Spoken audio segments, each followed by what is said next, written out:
directing Shah Rukh Khan. Just won a national award for Best Actor. Yeah. Did you pick up something that you used in your acting? It's now known as the Battle of Rezangla. That was fought late 17th night into 18th morning, November. And it was about this incredible group, Company Commander Major Shaitan Singh Bhati Bora. Would you say that you're drawn to the stories of men who strove to do extraordinary things? If you want to think of it as a hero's journey, but it doesn't necessarily always need to be a larger than life. I've loved films where there are larger than life characters who just are who they are. Right. And there's no need for any emotional backstory or any such thing. You can enjoy those films absolutely. Like I was watching The Entertainers of the time, but somehow, and they were entertaining, and more often than not, if you wanted to repeat view something at that time, you'd end up repeat viewing and entertaining as a kid.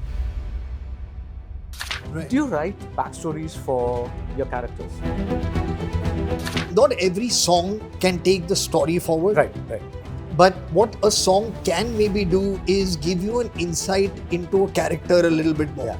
And with a certain degree of respect for the other person. Empathy.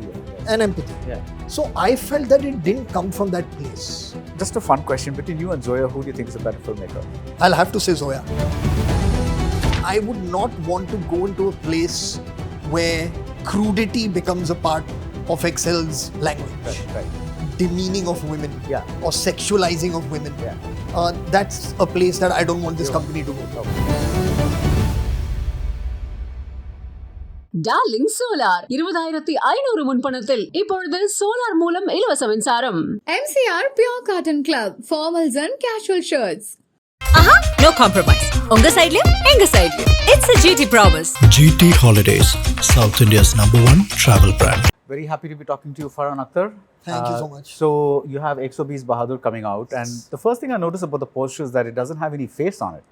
Yeah, this is before they cast me. Okay. So now it has your face. No. No, this was just, I think, an announcement that this film is being made. Okay. So actually, at this point, even the look wasn't done. My hair is hidden below the helmet.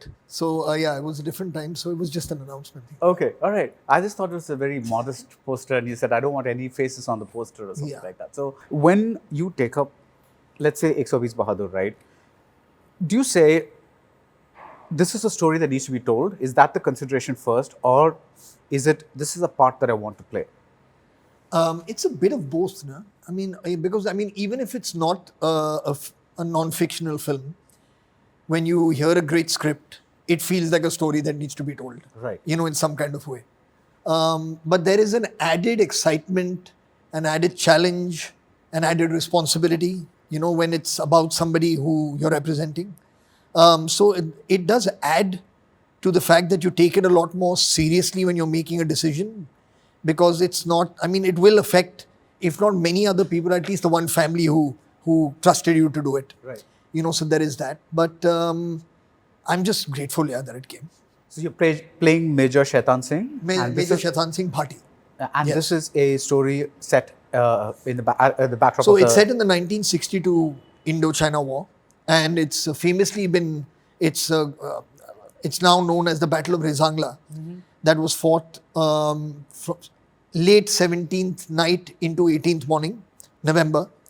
And it was about this incredible group of 120 Ahir soldiers led by the Major Shaitan Singh Bhati, who's a Rajput. Right. Led by him, and they basically held off close to, there were 3,000 Chinese advancing to cross over from Rezangla, and they held them off over that one night, which was a major victory in a war that's generally considered as one that India didn't win. So when you consider this film, XOB's Bahadur, Tufan, Bhag Milka Bhag, or even the one that you directed, Laksh. Yes. Would you say that you're drawn to the stories of men who strove to do extraordinary things? To a certain extent, they don't have to be extraordinary people to start with. Even in a film, like say, for example, a film like Sky is Pink, it's a story of ordinary people, but who really did extraordinary things, to keep their daughter alive. So if you want to think of it as a hero's journey, but it doesn't necessarily always need to be a larger than life character. But there should be something for a person to draw from when they watch a story that I like to associate myself with. So, I mean, even if it's a film like Rock On, or it's a film like A Luck by Chance, there's something more there than just entertainment for the sake of entertainment. Because I like that relatability, that you can see something in a character that is being played. Even when I'm watching it as an audience, that there is something about this person that I can relate to in some kind of way. To me, that is important. It's interesting that you mentioned Luck by Chance, because that's one of my favorite characters that you've played. And I think it's a fantastic, fantastic film, a debut film. It's just all sorts of awesome.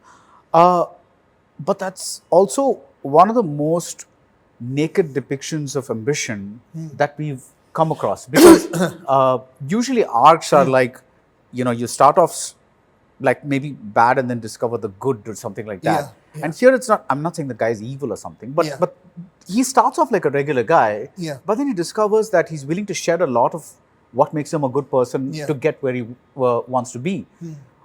What part of that makes you say that's relatable? Because you just said that, right? Yeah, no, absolutely. Because I mean, there is an aspect of people who are willing to sell parts of their soul to become famous and to be successful.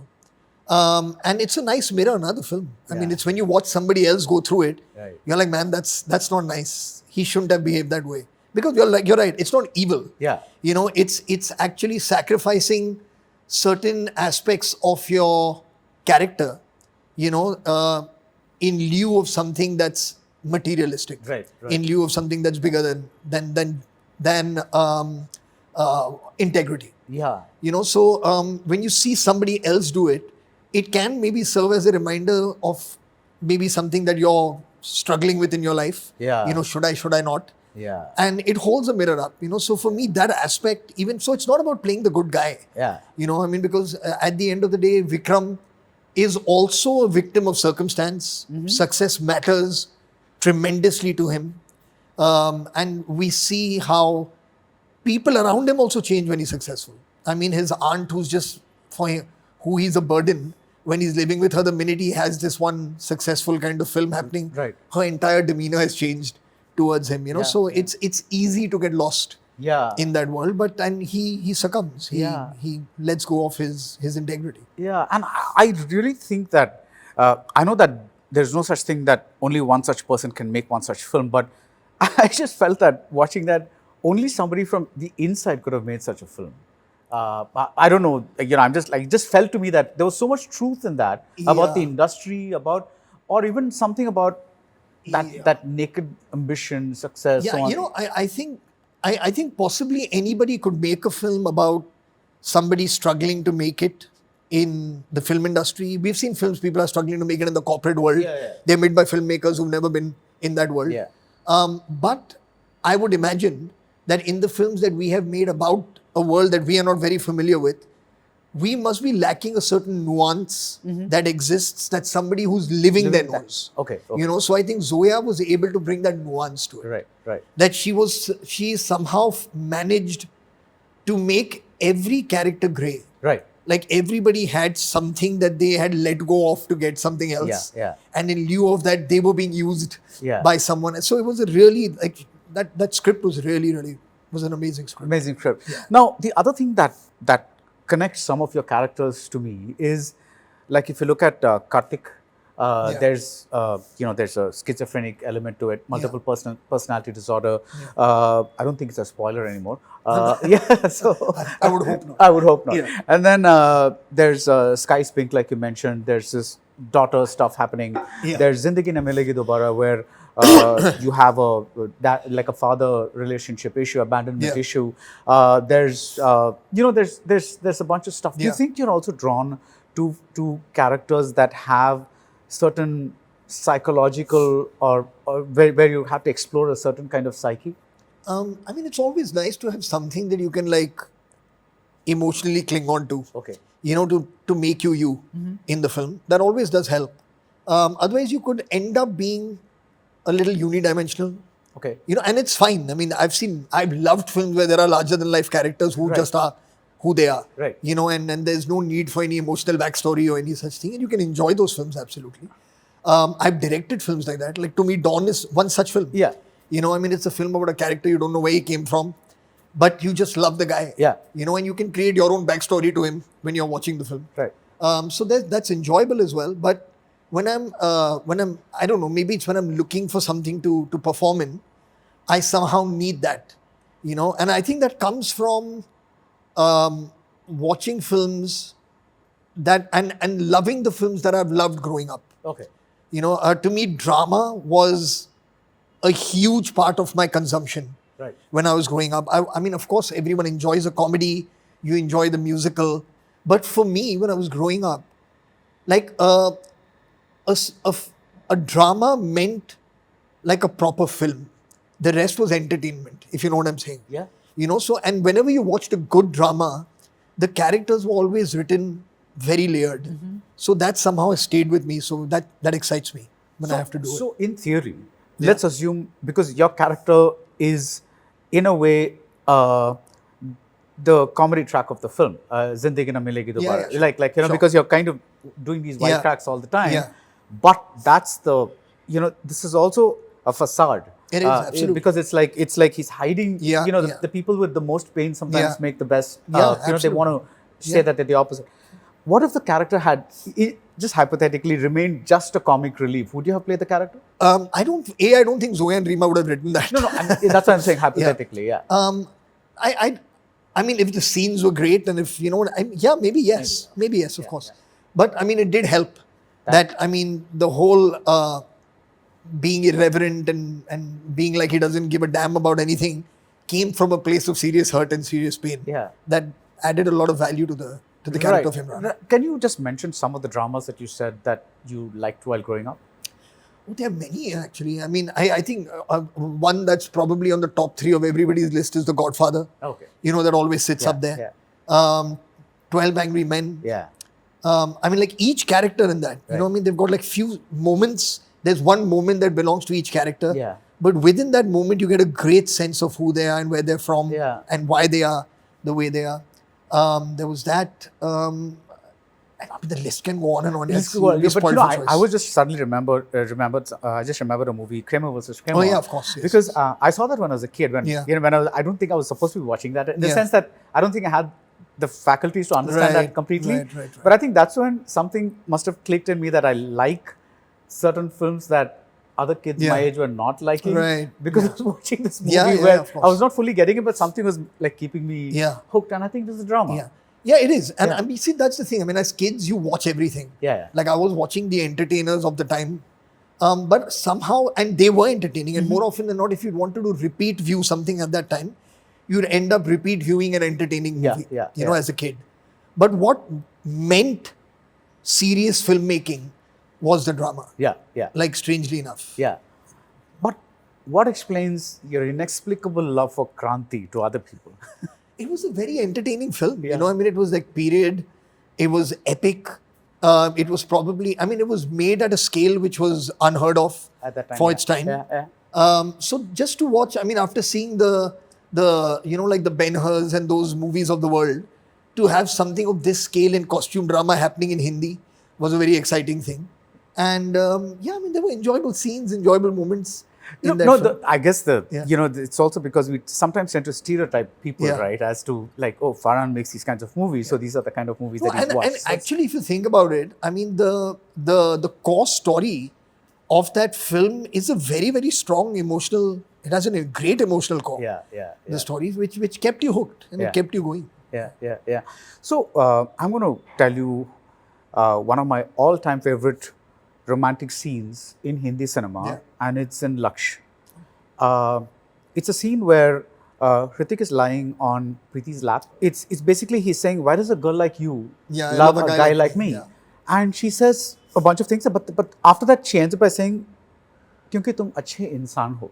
So it's a very simple line. And he likes that, but he also is a bit confused, and that also becomes a bit of a validation for him. So he smiles like, chalo, I got a nice compliment kind of a thing, you know. It's so layered, in that term, because it's not, and it's a love scene where a huge love scene, a declaration of love or whatever is typically a big thing. Yeah. Here it's played at a very minor key. Yeah. And there's no music. It's just the performances. The way it's shot is so minimalistic, if you will. Yeah. There's it's so true. It rang so true. The film has story, screenplay, dialogues by Javed Akhtar. That's Yeah. what the credits say. But to me, the scene is you in a nutshell. Would Right. you agree? That sensibility? To a certain extent, yeah. Okay. You know, because I remember when we were working on that script, Dad was also very, very open about saying that when we get into, like, you know, the college life of these guys, how they'll be with Right. each other, because he saw that in Dil Chahta Hai. Right. Like, you know, he saw the way that the language was written, the way the romance was pitched. Right. So those scenes that he collaborated with me as a director a lot more on Okay. than on the drama, the war scenes, the dialogue for those scenes. That was completely his domain and his strength, you know, to be able to do that. But these we did work on more closely together, yes. Right. So do you feel a small sense of pride or achievement that you made the defining film of the multiplex era and kind of inaugurated it, Dil Chahta Hai? You know, I mean, I feel great about the love that film still gets here. I mean, there's no getting around that. It's you're blessed if that happens once in your life. Yeah. You know, and to happen on your first film, I mean, I don't think you can ask for more. But I mean, nobody knew that this was going to happen. Right. But You know? prospectively, do you feel, Yeah. I'm happy I did that? You know, is that Oh there? yeah, of course. I mean, I'm very proud of the work on that film. Not just my own. I mean, of everyone who came together. Right. There were many firsts that were happening on that film. So for it to come together and be so memorable for everybody who experienced it even in a theater, Yeah. you know, is something to be very happy about. When was the last time you saw that film? I honestly can't remember. So quite a while ago. I've seen a portion of it when I'm trying to remember when, and I can't remember how many years back. Well, let me tell you quite a funny story. When Shibani and I met, so Shibani had moved to India in 2008. And 2008 was the year that I did Rock On. So when she kind of came here and got familiar with the film world and this, that, and the other, she thought I was an actor. She had no idea I directed before this. So when we met and we started talking, so she said, Acha, and we spoke about films. And so I said, I used to direct before. And she's like, so what did you do? So I said, I did this film and that film. So she's like, oh, I haven't seen them. So she had not seen Dil Chahta Hai. So then all her friends obviously rallied and they were like, are you crazy? You have to watch that film. So many years later, at one moment in time when we were living together, I had come home and she was watching that film.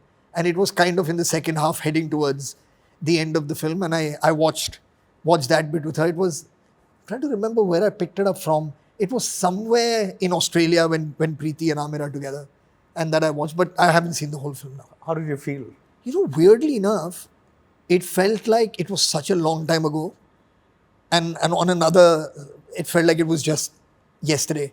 But was it engaging to you? Like did you feel it, or did you feel distant as if it's something else? Or No, I mean, I could. I mean, I sat down and I enjoyed it, Okay. you know, because I was watching it also after a while. So it felt good to watch it. right, when a director watches a film, Yeah. is it possible to watch a film as a film, or do all the memories associated with scenes and stuff also keep coming in? They do come back once in a while, for sure. I mean, they don't come back on every scene. Okay. But there are certain moments that you remember because maybe, I mean, whether it's just a technical thing that made it make, or then an actor's discussion that went on, you know what I mean? Like that kind of stuff. Yeah. So you remember all that, but not really anything apart from that. Okay. With Laksh and Dil Chahta Hai, they just seem so personal.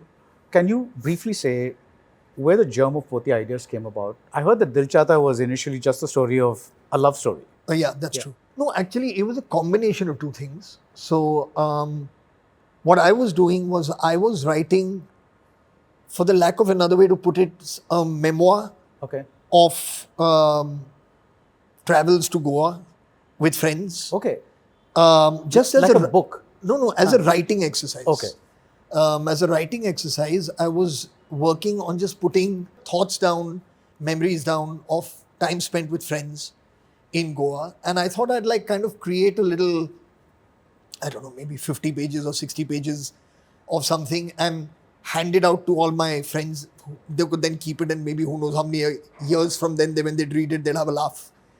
So while I was doing that, another friend of mine who works with us now, is a producer at Excel and has been credited as has a co-story credit on Dil Chahta Hai. His name is Qasim Jagmagia. So he met me with an idea that he had for a love story. And the idea that he had for the love story was eventually the love story that became the Amir and Preeti love story in the film, which is completely fictional. So when I wrote that love story out, it felt like it was fun. It's about a guy who doesn't, and at that time that was very common in the 90s, a guy who doesn't believe in love, then meets the girl of his dreams and changes. Yeah. We had many films like this at that time. So it didn't feel novel to me. It felt like, there were some funny moments and some things going on, but not unique. Right. And then while I was writing that, it had that very typical structure and graph of a guy who has a group of friends, and then when he falls in love, he abandons all his friends and you never hear what happens to them again till the end of the film. When they get married, the friends land up with bouquets and they come in the last frame for the happy photo. So I was like, let me give them some life, and make those scenes more fun with the friends. And when I started working on that and borrowing from what I had written in my Goa diaries, so to speak, it started then taking on a life of its own. And the film shifted from being that love story to being actually a love story of friends, is what it became about. So that's kind of how it happened. Your mother recently said that she expected you to become an actor, but never a writer. Yeah, she did, because I used to role play a lot when I was young. I used to lie a lot, but then lying can also mean storytelling. Yeah. So I think because of my great performances as a liar, she thought maybe I'll be a better actor. But I loved entertaining people. Okay. I used to love, whether it was through music or through imitation, I would love just love making people laugh and entertaining them. I'd remember entire passages of films that I could verbatim enact all the roles of and do all that stuff. So maybe that's why she felt that that's probably the route I would go down. But I was never comfortable in my skin to be able to do that. I just wasn't. I always felt like a lot more comfortable and a lot more confident about myself and my ability when I was behind the camera. And now you're an actor. And now I'm an actor. Yeah, so it's been a journey and it's happened the way it has. So how do you explain But not that? at all when I was young. How do you explain the transition then? It's actually just through experience. I don't think I would have acted if it wasn't for Rock On. I don't think I would have acted at all. Mm-hmm. And if I hadn't done that film and experienced what it felt like to perform a part, if it wasn't for that film, I don't think I would have had the courage to take something else on. If another role, for example, if Luck by Chance had come to me as the first, I was producing Luck by Chance. Zoya was ready to make that film in 2002. Mm-hmm. We finally made it in 2009. So for 7 years, I was involved in that film as a producer.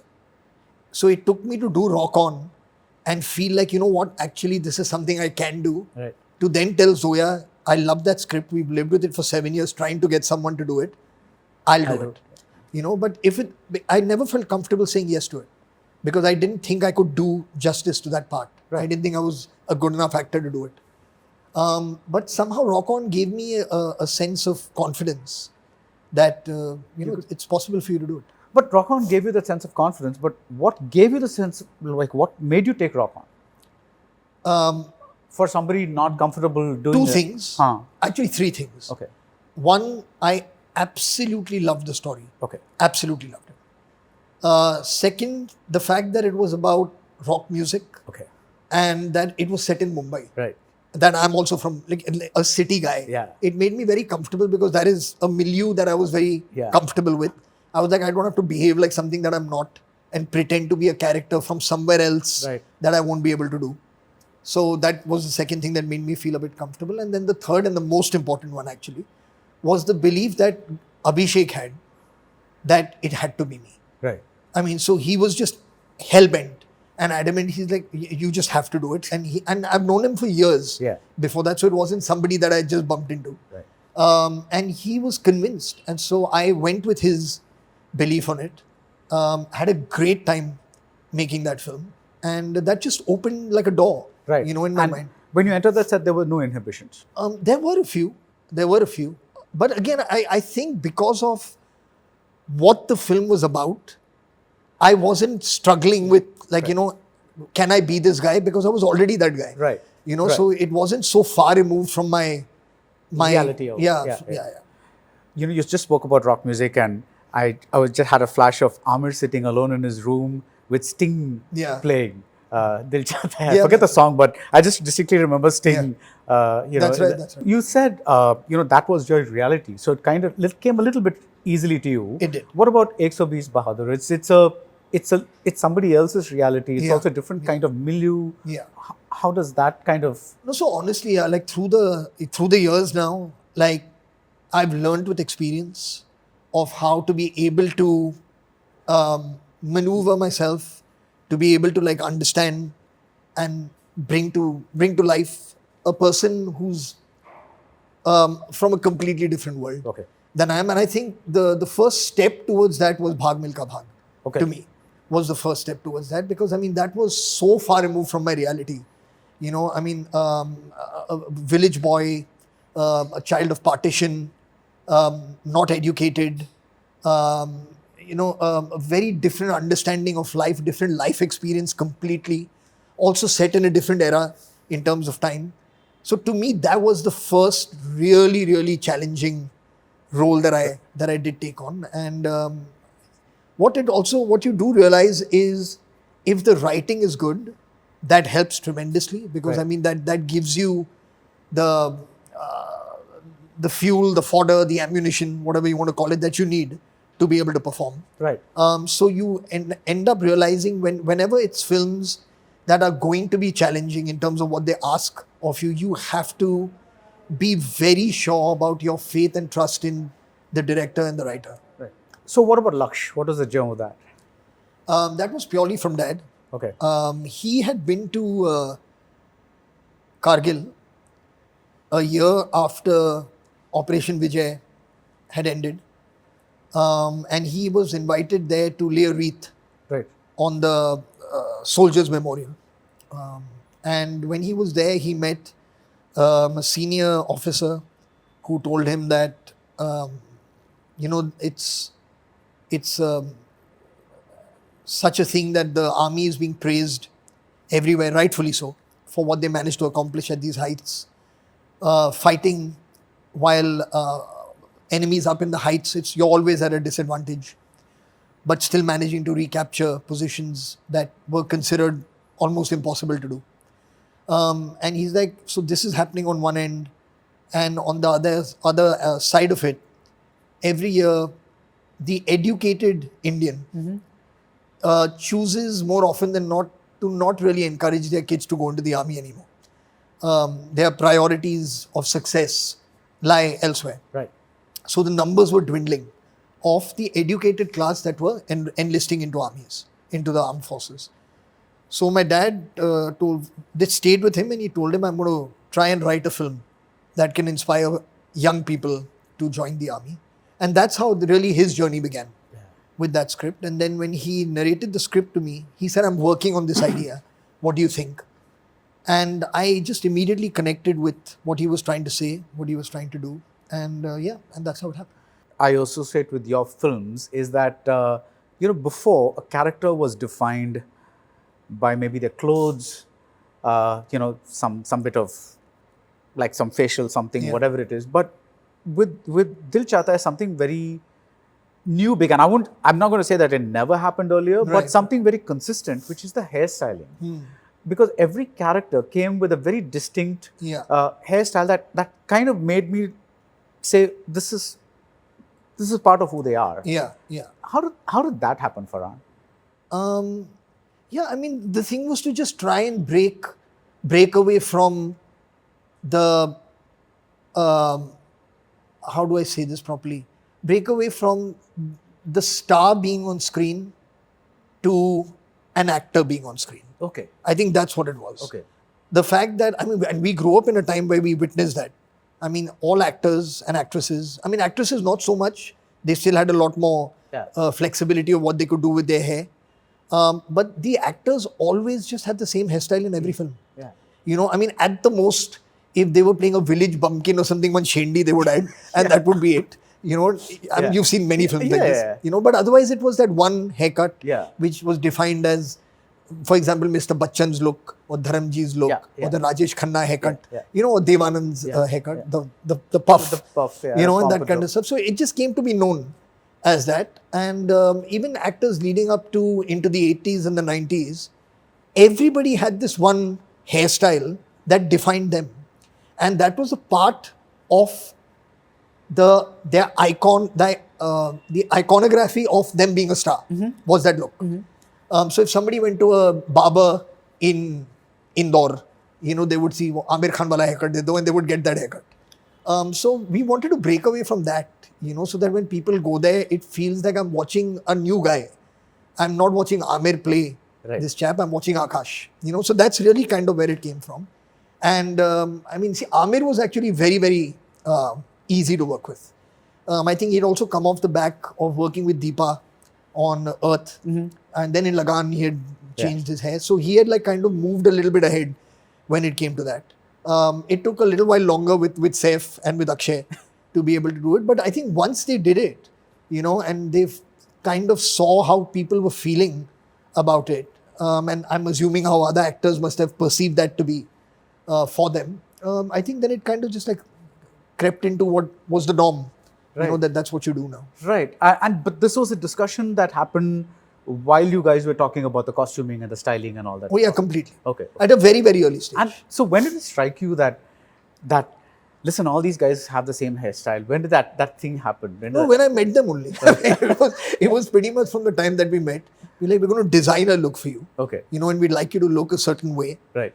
So they were all open to it. Right. I think the ones who were most nervous about it were Saif and Akshay at that time. But I mean, they went with it. Right. You know, to their credit, I mean, they were like, let's trust this process and do it. So I mean, for them, the hair thing, clothes not so much, because I mean, they're used to wearing different clothes in different films. The other thing that was new for them was the sing sound phenomenon. Again, with the exception of Amir, I don't think anybody else had done sing sound at that time. So they were so used to dubbing, and they were so used to maybe like pitching their voice lower and, you know, like doing that kind of stuff or adding more emotion when they dub. So that was another thing that really like they had to like kind of work around. And I remember Nakul Kamte, who was the sound designer on that, he had told them that, listen, y'all, whenever you're shooting, I'm keeping a pair of headphones here on the side for y'all. Whenever your take is done, just come, sit and listen to yourself. And you start getting used to the fact that you're actually sounding amazing. And you're sounding so in the moment that you don't need to like go to the studio and dub something for no reason. Right. So it took them like a week, 10 days where they would keep listening to it and feeling better, and that was fine. Lovely. Yeah.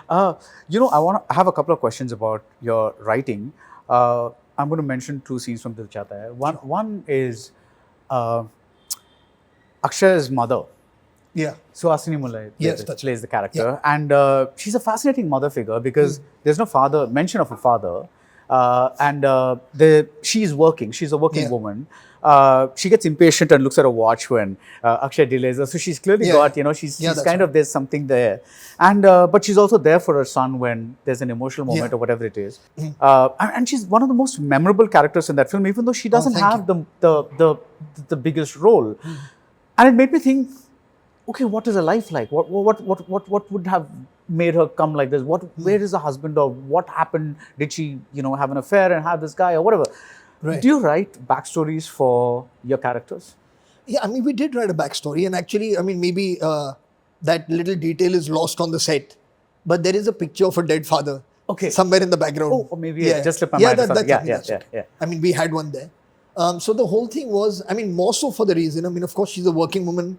The father also, I mean, if ever you see that picture, I mean, now you can. Now I'm going to watch it again. Now you can zoom into stuff and watch it. So the dead, it's like he's passed away young. Okay. So she's the one who's really had to run the house, take care of this boy, which also meant, I mean, this is where we were coming from, or at least where I was coming from. in him not having a father was that, which is why he's the one who needed to grow up the fastest. That's really what it was. You know, I mean, which is why the other two are more boy-like and he's more man-like because he was the one who had to mature quickly. Right. He didn't have the luxury of having a father to kind of take care of him where he can continue being a little bit of a boy who has time on his hands to do other things. He needs to, I don't know, somehow help his mother out, you know, so that she can like get some time off and take it a bit easy. So that's kind of where that was coming from.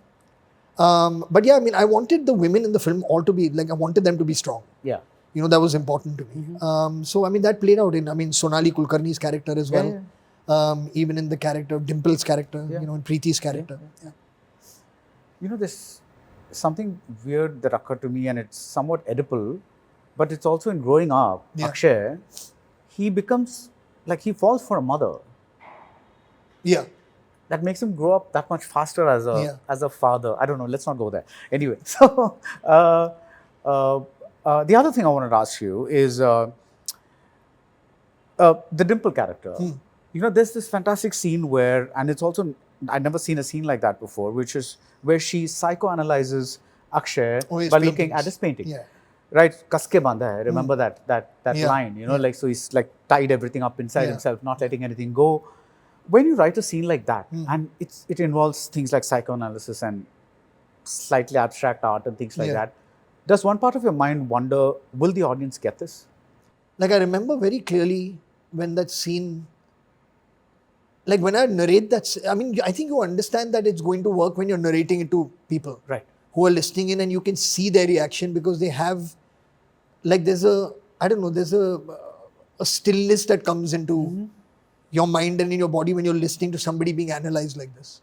And that it dawned on me pretty early. I mean, from the time that I wrote that scene and I would narrate, and early in English, before I wrote the Hindi dialogue, whenever I would narrate the script and that scene would come, like, you could see a reaction of people being really interested in wanting to know more. So I kind of just had an idea that, I mean, if this is how people are feeling, I mean, the audience will feel the same. And also a nice way of, like, I mean, in some way, like, talking about how your art represents you. You know, in some, I mean, even in the films that we do.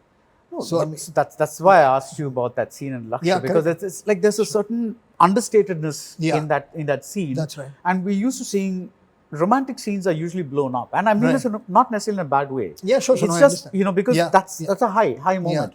And this was just so, you know, that's you, right? That's what that's coming at. So you inaugurated this multiplex era when there were no multiplexes, as you said. When you look back at the so-called golden era, the older films, what are some of the things that you like about them? What do you refer to as the golden era? I don't know. Like, for different people, it's like some people say it's a Raj, Dev, Dilip, that trio or whatever it is. For some people, it's Rajesh Khanna. You know, it's Amitabh Bachchan. You know, so it's like, I feel that every era has had its share of some really incredible work. You know, and I think every generation tends to romanticize the thing that's kind of just gone before them. I think we are one generation, since you're also born in the 70s, you've said. And by the time we came to our senses in terms of independently watching movies, we were subjected mostly to movies of the 80s. You know, which to me is the least golden of all eras. You know, as far I mean, there were few and far. There were some films, of course, that were good, that did come out. Like Masoom is from the 80s, which is an amazing film. You know, and similarly many other films. But overall, the majority of the quality of film that was being made in the 80s did not live up to what was happening in the 70s and the 60s and the 50s. I think it's probably the weakest in comparison.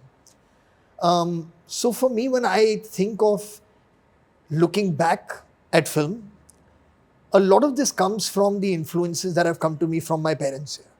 Like, you know, so for like my mom's absolute love of Guru Dutt, and both of theirs of Yusuf Saab, of Dilip Kumar, and his films, his acting choices. I mean, not only in the films that he did, but even within the film, the choices that he made as an actor in scenes are just, I mean, people should study him. You know, I mean, that needs to be done. And the music of that time. I think the music of the 50s and the 60s was very, very special. I think that is something that we've lost. Yeah. Which, I mean, I don't know if it'll ever come back or not, but we have lost that. You know, speaking of this Indochina award, there's Yeah. Hakikat, and the one thing that I remember is Zara Si Aahat Hoti Hai, which is that love song there. Yeah. She's waiting for Dharmendra to come back, and Yeah. I mean, I don't remember, the rest of the movie is a bit fuzzy, but that song is so crystal clear. No, the other song that's amazing in it is that, I don't know what's just titled on the album, but is that मैं ये सोचकर अपने घर से चला था कि वो रोक लेगी, मना लेगी. Oh, beautiful song. Yeah, that kind of Amazing has song. an echo in that border song, I felt, you know, like Sandese Aate Hain, that kind of... Yeah, but I guess there is, I mean, there is always that longing of home and longing of family and the comfort of home and the warmth of your house when you're out there. But yeah, that movie had great songs. Yeah, but when you as a, I know you haven't directed in a while, but when you kind of say, I need songs in my movie, given the fact that your sensibility is different, the song itself is a bit of an artificial element. And it's a director's job to make it look as natural as possible within the world of the movie. Yeah. So, what made you Agar Main Kahun from Laksh? How weird! I was thinking of it's bizarre. I was actually thinking of that song when you were speaking. Because I just love that song because first of all, it's a fantastic song as a song level, just as a pure listening level. But when I see that song, it's like it's an encapsulation of how she wants a certain kind of expression of love from him. Yeah. And he's like, I love you. Why do I need to why do I need to give you all these flowery things? Yeah. You know, like Agar Main Kahun, all that kind of stuff. Yeah. That situation is so one with the movie. That's right. Right? Yeah. That's what you strive for. I mean, absolutely. Yeah. I mean, you know, but I have taken cinematic leaps and liberties in certain places. Right. But again, tried my best to weave it into the narrative in some kind of, I mean, not every song can take the story forward. Right. But what a song can maybe do is give you an insight into a character a little bit more. Yeah. That is possible too. You know, so for example, in Laksh itself, the Main Aisa Kyun Hu song is an insight into how lost. Yeah. And Prabhudeva's choreography is just incredible. Yeah. You know, so it allowed you to do that and it made it surreal. Yeah. You look like you've gone into the mind of this person. So nothing is natural. Yeah. The environment is unnatural. So it feels dreamlike. Yeah. You know, similarly, which was in Wo Ladki Hai Kahan in Dil Chahta Hai. But with Agar Main Kahun, it was a couple of things. One, of course, is just the joy of young love. Yeah. Which was one. Him trying to make her feel a little bit kind of better in terms of she's a little bit off with him. Yeah. But he's trying to placate her and make her feel. That classic Rootna Manana. Yeah, correct. Yeah, there was that. And the third, which was a very interesting layer in that song, which also played out in the drama scenes, is her knowing, not expecting, her knowing that this boy is way more than he knows himself to be. Right. You know, so her expectation of saying that if you could do this, or why couldn't you do that, is because she knows that he has it within him. Yeah. Which is why she also tells the father that the day he finds that, you know, so it also gave you that, a little bit of that within the song. Yeah. That she knows that he's more than he's understood himself to be. She knows him better than he knows himself. Yeah, absolutely. Yeah. You talked a little bit earlier about if a scene is well written, then it helps you act tremendously. like he's right. So I'm going to take the scene which practically everybody knows, which is the scene where you meet Nasiruddin Shah in Zindagi Na Milegi Dobara. It's a scene that's very close to my heart because of various personal reasons, and also the fact that, like life, it's true, it's abrupt, it doesn't have closure. Yeah. You think it's going to offer this closure, and when that closure doesn't happen, it just shatters you because you think this boy is going to finally get some kind of thing, but it's like it doesn't happen. But anyway, when a scene, through that scene, which I find you incredible in that scene. Oh, thank you. Through that scene, can you kind of give me a little bit of insight into your prep and your process? I honestly speaking, I actually didn't have that many lines. Okay. You know, the lines really belong to Nasir Saab. Yeah. He had the lines and he's incredible. Yeah. So just to sit, to listen to him, it was easy to react, easy to respond to that. What became difficult in that scene was the having to do it over. You know, that's because that scene, it cannot be a performance. You know, it had to feel like the boy is hearing this for the first time. And the more we would have to do it, then somehow that actor bone kicks in. Okay. You know, in terms of, okay, like I've reacted this way before, should I try something else? Right.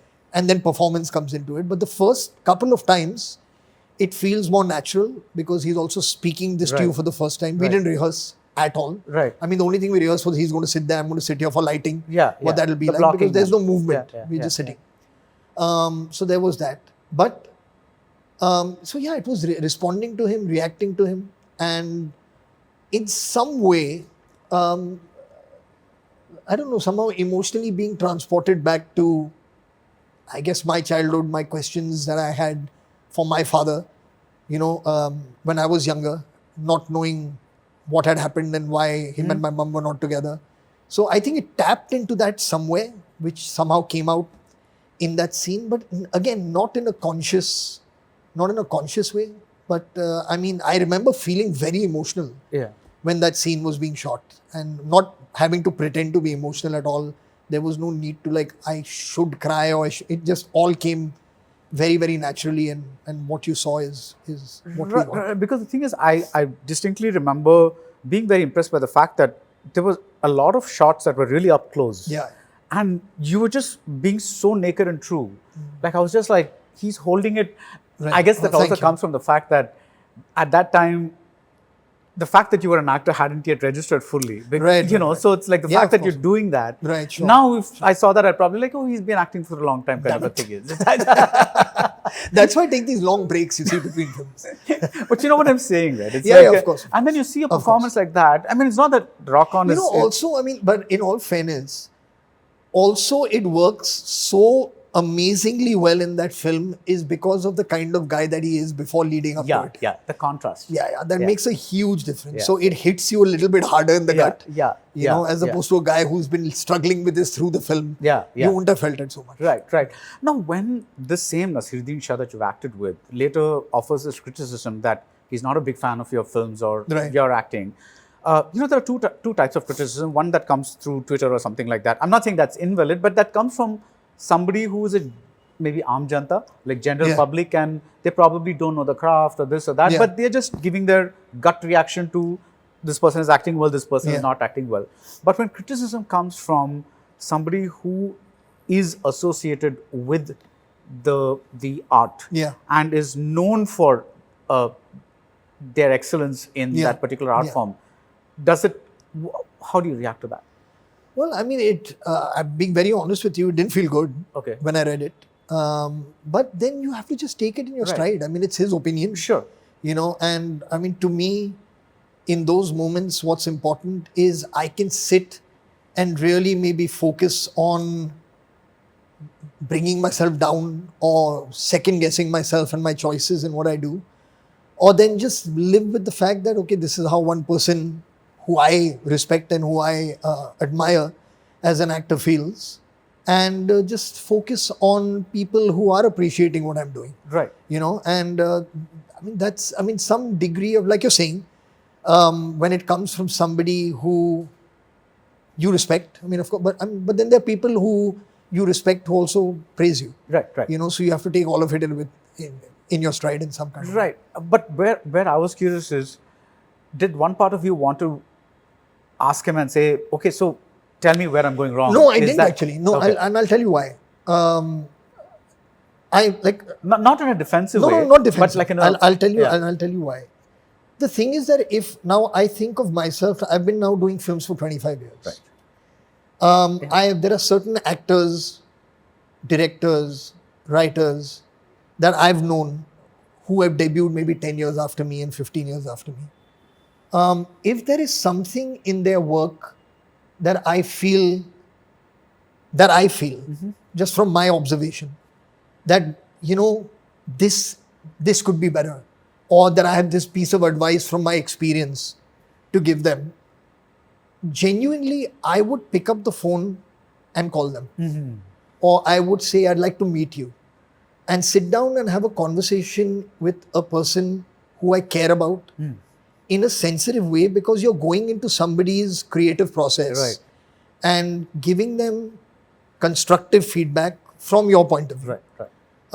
But it has to be done with a certain degree of love and with a certain degree of respect for the other person Empathy, I guess. and empathy. Yeah. So I felt that it didn't come from that place. You know, I just felt it was like a statement just thrown out Yeah. publicly, and I felt that then this person doesn't respect you. Right. You know, so why should I reach out to a person who doesn't respect me and ask them, why are you saying this? Right. Because it was very clear to me that if he really genuinely did feel that, I mean, he knows my dad, he knows Shabana, he knows my mom, he knows me.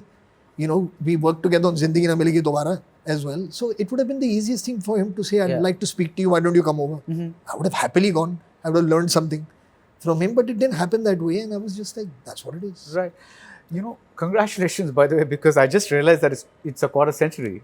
Yeah, that's it. Yeah. Yeah, it's like Yeah, it's 2000, year 2000. Yeah. And No, next year will be 25 years, exactly. 2001. Right. Yeah, Yeah. but it's still, you know, you started working. Yeah, in 2000. So it's fantastic. Yeah. Just a fun question. Between you and Zoya, who do you think is a better filmmaker?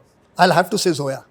Because she's made more films? Sorry? Because she's made more films? No, I do feel that she has she's definitely a way more, she's a way better writer. I feel the way she writes, I depend tremendously on her when I'm writing characters. So that knack she does have. See, filmmaking is very like objective and subjective. You know what I mean? Like, so that is tough to say.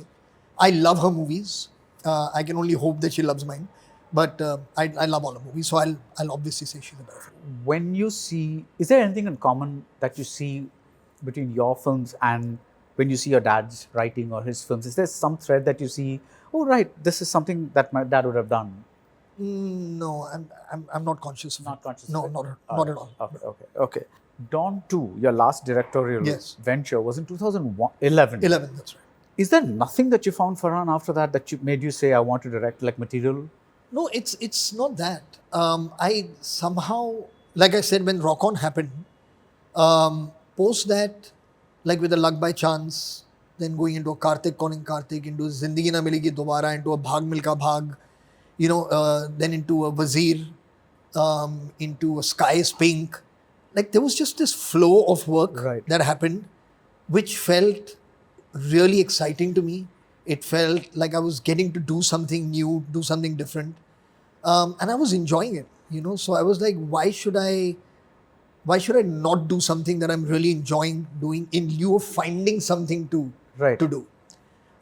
So that's really, so I think the pandemic was when the reset happened for me. Okay. You know, I suddenly, like, there was no work happening. And I was like, okay, now what do I want to do next? Yeah. I'd like to direct. You know, so it started off by actually writing Jile Zara is where it began. Right. So, I mean, this process of wanting to direct now is lasted me about 3.5 years of coming really close to directing and then it not happening for valid reasons, but not happening. So now I find myself again at the precipice of starting at the end of this year. That's Dawn 3. Dawn 3, yes. Right. And Gile Zara is one of those, again, all dates not happening. I fiction. mean, yeah, I've also reached a place in life where I leave things to the cosmos. To luck by chance. Yeah, to luck by chance. That it'll happen when the time is right. Right. So, is there one part of you that wants to make something that will break out of this Dawn universe and say, you know, I made Dil Chahta Hai and I made Laksh. Yeah. I want to create something that is kind of, not that, again, it's not that this is any lesser, Yeah. but something that is going to tell a more personal story. No, 100%. Yeah. I mean, that's what Jile Zara was. Right. You know, and it's not only Jile Zara or Dawn. I'd also like to believe, you know, that the work that I do, even as an actor, represents me creatively. Right. You know, it doesn't have to be a film that I direct. Right. You know, so, I mean, a film like 120, Bahadur, a film like Sky is Pink, or a film like Shaadi Ke Side Effects, they're different genre films, Right. you know, and to me, they're equally a part of my creative extension to the world, Right. you know, than directing is. Yeah. There's a line about corn in Shaadi Ke Side Effects that suddenly came to mind. I'm not going to repeat it now. Right. About eating corn? spinach and corn or something like that. Oh, you know. yeah. That's kind of Best avoided. Best avoided. While directing Shah Rukh Khan, you know, just won a national award Yeah. for Best Actor. Yeah. did you pick up something that you used in your acting? Yeah, you learn something in a subliminal way from every single Everybody. person you work with. Right, right. You know, so I mean, I'm 100%, there's something that's come from his personality or his working personality. Right. You know, and his work ethic that must have seeped in. It's not possible. Right. I worked very closely with him, you know, on 2 films. I've thoroughly enjoyed working on both those films with him. He's a great guy to work with.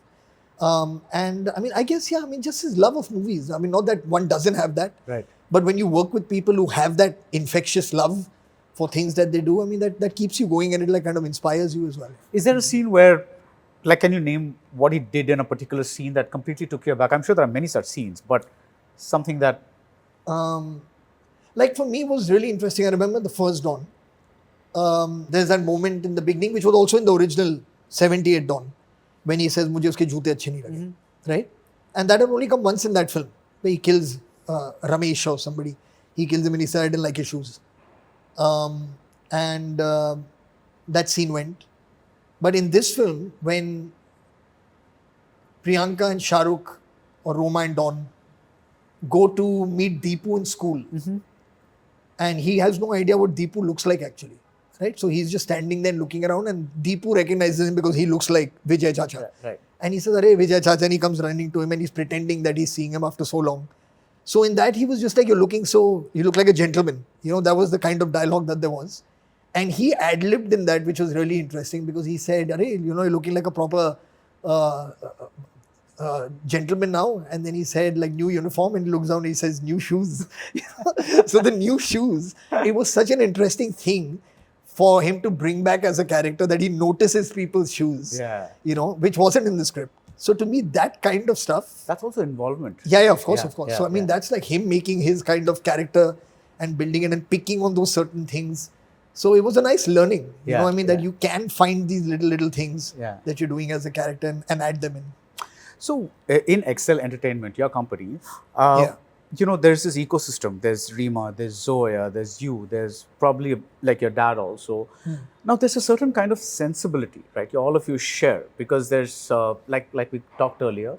Is there the danger of many people thinking alike that might prevent Excel from making a different kind of film that might burst out?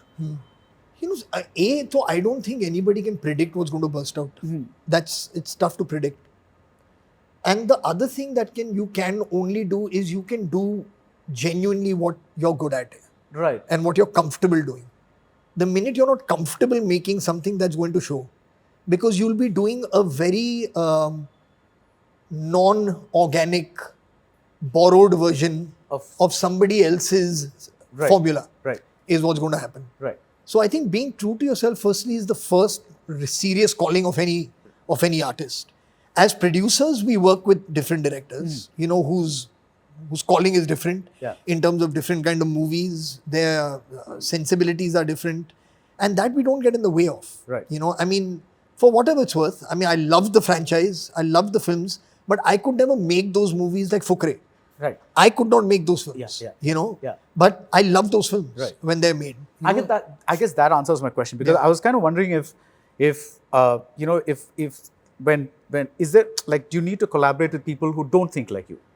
Yeah, 100%. Yeah. I mean, as a company, for a company to grow, Yeah. you have to be able to bring in as many diverse ideas and sensibilities as you can, but which do not rankle the core identity of your company. Right. Like, I would not want to go into a place where crudity becomes a part of Excel's language. Right. I mean, to me, that's just a no-go. Right. You know what I mean? Or demeaning of women. Yeah. Or sexualizing of women. Yeah. That's a place that I don't want this company to go to. Okay. So no matter what somebody may bring me, it might be the most mind-blowing thing in the world. I'll draw a line And when say- it comes to that kind of stuff. And finally, when you know there's these, you know, post Bahubali era that people say where there's big films for, like, I thought this was, from the teaser that I saw, I thought this was a very classy version of a larger than life film. It Thank you. looked fantastic. Thank you. But there's also these other larger than life films that are the fantastical huge, ones. Yes. the fantastical ones Yeah. that like KGF and you know like Bahubali and you know all these RRR and all these films, and they do so well everywhere. Do you think? And these are placed. We started talking about Dil Chahta Hai, the multiplex film. So we're coming back there. These are the films that have made the multiplex film a bit of a shaky thing today. Like, you know, like what used to be called the multiplex film, what used to make a certain amount of money. Those have come to a slightly shaky place today in terms of, you know, can this movie be made? Can this movie be released? What do you feel about that? I genuinely feel that everything is cyclical.